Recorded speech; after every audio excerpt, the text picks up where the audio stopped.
Hi guys, what is going on? Iveco here, and welcome to another video. And in today's video, I'm going to be looking at the SCS software blog on June 23rd, titled The Rescale. I'm going to be going over all of the elements in the blog and also talking you through it and explaining to you what the rescale means. Now, the main part of this blog is to talk about the rescale and what this means for you.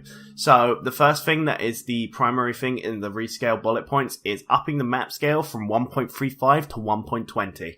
What this means for you is 75% longer roads outside of cities.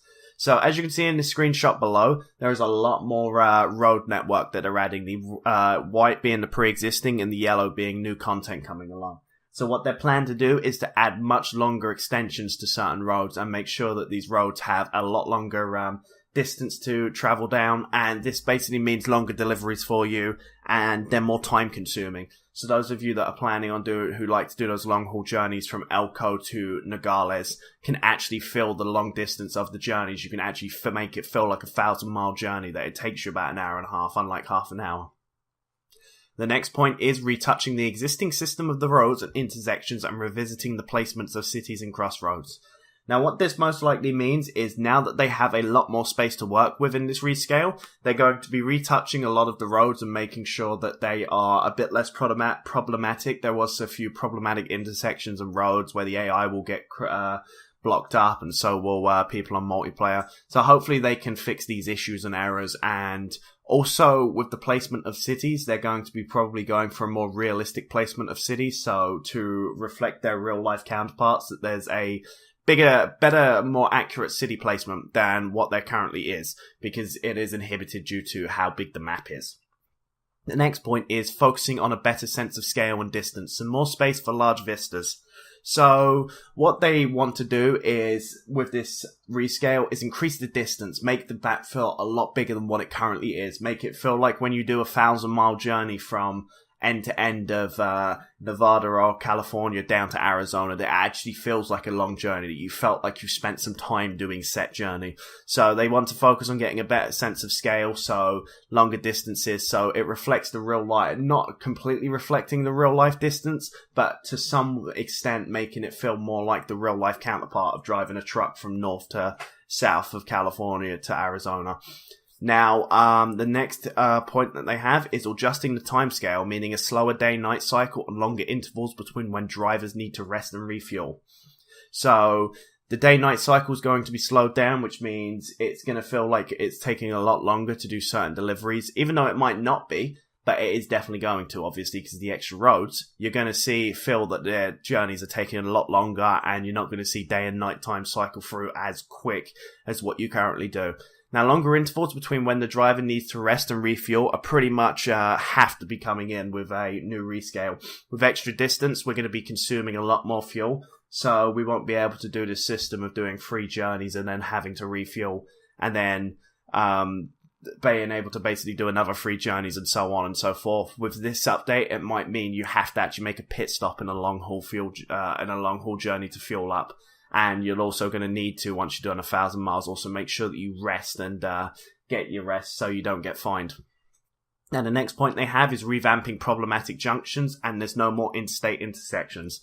Now, the interstate intersections were giving a lot of problems, and I am very much for this. With the rescale, it means that they can revamp the problematic junctions. With the more space they have, they can work on these junctions to make them less of a problem and cause less problems in single player and also in the multiplayer mod aspect. Now, the next point is revamping the driver experience system to closely mirror ETS2's system. So what I think they mean by this is they're going to reduce the rate of how much XP you gain. So it feels like the game feels a lot longer to go on for. So it takes a lot longer to get level 4 for the bank loan. It takes a lot longer to max out all of your skills to become a top driver.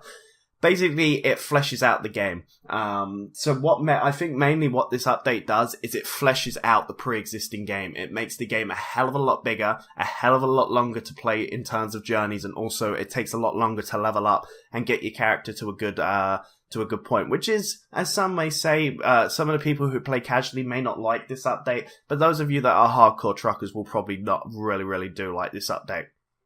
Okay, now the final point they make is more room for densely populated areas and future map expansions. So I think what they mean is when they look at future map expansions with this new scale, they now have a lot more space that they can work with. And this potentially means more cities, more attractions, more landmarks, and the cities are going to be bigger, meaning that they can add in more little details and little touches. So maybe it's like the burger joint in Bakersfield, stuff along those lines that give the cities their nice little touches to them. So I'm definitely looking forward to seeing these additions to the game. Now, what does the rescale mean for you guys? What the rescale means is they're going to have journeys more along the lines of ETS2. So no more of these 1,000-mile deliveries in 30 minutes. You're going to be looking more along the lines of taking an hour and a half to take a 1,000-mile journey. So I'm definitely liking this, especially if you go for the realism in ATS. It's definitely going to be a nice addition. Now, they have stated they have no release time currently on when this is coming out. It is going to be free for you guys. You aren't going to have to pay a penny for this rescale. They are doing it off their own backs, absolutely free. There is no time any time on when it's going to come out. My personal projection is you're looking at a minimum of 6 months and a maximum at a year and a half. So don't expect to see any more DLCs for ATS in terms of going to New Mexico, Utah, Oregon, etc. until this rescale is done, because it's not possible to work on both those things. My thoughts on it, it's a good idea. It's good that they're doing it now and kind of nipping it in the bud, because if they'd done it maybe 4 more states in, they would have had serious problems and it would have taken a hell of a lot longer. And it will also help them for their future states and whatnot. It kind of does suck that it means that we're not going to be able to, that we're missing out on getting more content for now, but I think it's going to be worth it in the end. And it will also add authenticity. You have to think in the long term of the game. Once the game's done and we have all 50 continental US states, then we're going to have the ability to do those huge coast-to-coast journeys, and they're potentially going to take us 4 to 6 hours to do. So it's really going to add that realism in, which, if you're a casual ATS gamer, you may not like, but I know a lot of us, including myself, really relish at the prospect of doing those really long-haul journeys, especially doing that with a convoy on stream. That would be freaking awesome. Now, moving on to some other bits and bobs that are in the comments section and in the screenshots. Now, in the screenshot that I'm about to show you of the new Golden Gate Bridge, there has been some speculation that on the left-hand lane at the very back, the black truck on the Golden Gate Bridge is apparently a Volvo truck. Supposedly, people have been speculating that it's a Volvo truck, so this could mean we might see the Volvo truck coming in soon at some point. I wouldn't get your hopes up for now. I probably think they're still in license agreements, but it's definitely interesting to see whether or not it is a Volvo truck and whether or not Volvo, they're holding that the cards to their chest to surprisingly announce it to get people back on. Now, this is going into the comments section, this next bit. SCS have now announced in the comments section they are working with the Peterbilt 389.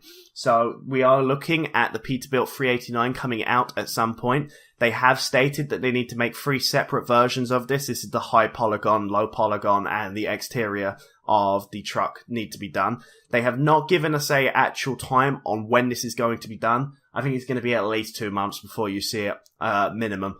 But that's that's definitely a nice addition. It's nice to see they're adding in more trucks. Definitely going to be valuable additions to the game.